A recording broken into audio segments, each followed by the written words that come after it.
So, you have some new Marvel content for me? Yes, sir, I do. Oh boy, and I gotta say, this strategy of ours to dump hours and hours of Marvel content onto Disney Plus, Yeah? it was maybe a mistake. Oh. Yeah, we might have messed up on that. Anyway, too late to stop now, so what's next? Well, I was thinking we do Loki Season 2. Oh, everybody's favorite villain that hasn't been an actual villain in about 10 years. Exactly. I say we double down on this show because it was one of the few ones people actually seem to like. Very true. So what's gonna happen to Loki this time around? Well, you know how in Season 1 Loki kind of learned to make selfless decisions for the greater good? Sure. Well, in this season, he's going to learn to make selfless decisions for the even greater good. I like that. So after Sylvie killed He Who Remains at the end of Season 1, Loki starts doing this thing called time slipping. What does that mean? It means he glitches like a video game character and uncontrollably jumps around to different times and places. Interesting. Yeah, and since he's going back in time, that means he can do stuff then that affects the future. I feel like that's not the explanation we had for time travel in Avengers Endgame. Yeah, well, time works differently at the TVA. Meaning? It means that now that I've said that, I can do whatever I want and you have to get all the way off my back about it. Oh, okay, let me get off of that thing of yours. So anyway, to stop the time slipping from happening, Mobius and Loki go see this guy named OB because he wrote the TVA handbook. Okay. And he says that this is happening because there are so many branching timelines that this thing called the temporal loom is overloading. Uh-oh, those sound like important time words, so what do they do? Well, Mobius has to bring this device to the loom, but there's a risk of his skin peeling off and spaghettification, and Loki has to prune himself at the same time. Pruning and spaghettification? That's right. Oh, horrible death words that make me hungry or tight. Alright, so anyway, after all that, it still seems like this thing's gonna overload. Uh-oh. So they go find Sylvie in hiding to get her to help. And where's Sylvie hiding? Well, she's in the past working at whatever fast food chain the studio has a good relationship with. Probably McDonald's. I'm loving it. So Sylvie adores working at this McDonald's because of the fantastic work culture and delicious selection of food. They have a whole variety of delicious offerings. Which will be discussed by the characters, yeah, but Sylvie doesn't want to help out, even though they tell her that her whole timeline's gonna stop existing if she doesn't. How does that make sense? Free will or something. Now Opie realizes he needs the temporal aura of He Who Remains or Miss Minutes to fix this loom thing. Alright. So everybody goes back to 1893 Chicago to find a He Who Remains variant named Victor Timely. Right. And there's a whole bunch of chaos, and he ends up getting away with Miss Minutes. Oh yeah, that cartoon clock lady. That's the one, but she confesses that she wants to have a physical form because she's in love with them and wants them to,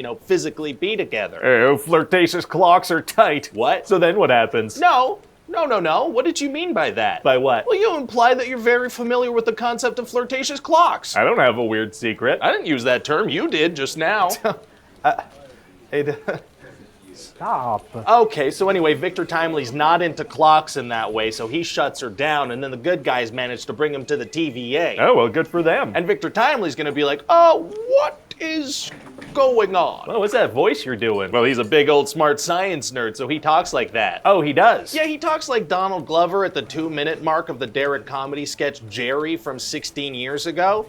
What? Yeah. Kind of a super specific reference. It's accurate. I just don't know that anyone's familiar with that. And they should type Derek Comedy Jerry into the YouTube search bar and see how Donald Glover talks at the 2-minute mark. Where are you looking? You got a freaking clock over there? No, and so then they need to send Victor to fix the loom, but he turns into spaghetti, and then everybody turns into spaghetti. Terrifying and delicious. But turns out that Loki survives the pasta dish attack because he's the main character. Oh, so what does he do? Well, he starts involuntarily time-slipping to the other characters' original lives. We're gonna see Owen Wilson on a jet ski? Yes, sir, we are. That weird specific desire that we implanted in everyone's brains in season 1 is gonna be paid off, kinda. Oh, wow.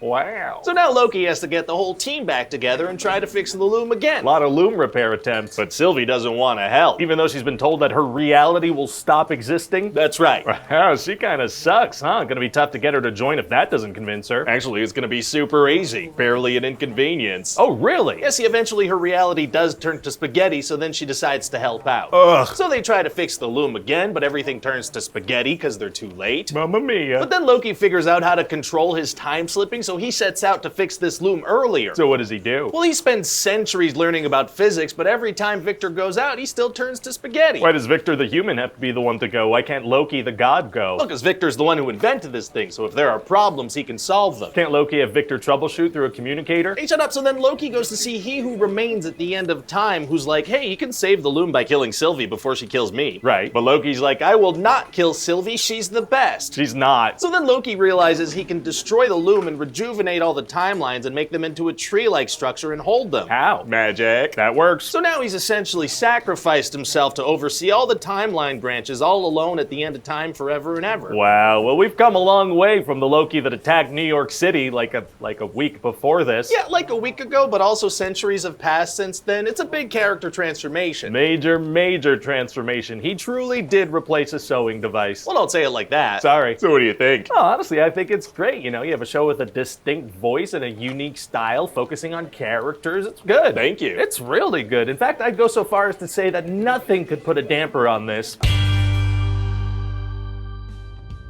Hi everybody, Ryan George here. Thank you so much for taking the time to watch this video. I know with everyone's busy schedules, it can be hard to find the time to sit down and watch something of this length, so thank you, and don't forget to wipe and wash your hands.